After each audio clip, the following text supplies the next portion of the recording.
நண்பா வா.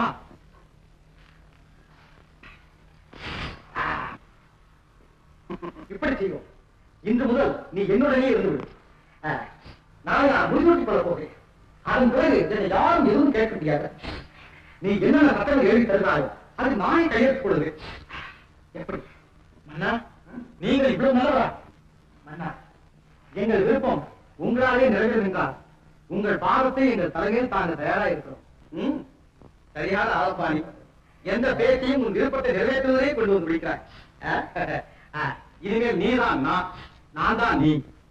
நன்மை செய்வதே என் கடமையாகும், நட்பை வளர்ப்பதே என் லட்சியமாகும், நட்பை வளர்ப்பதே என் லட்சியமாகும். வேட்டையாடு விளையாடு விருப்பம் போல உறவாடு, தீரமாக நடையை போடு, நீ வெற்றி என்னும் கடலில் ஆடு.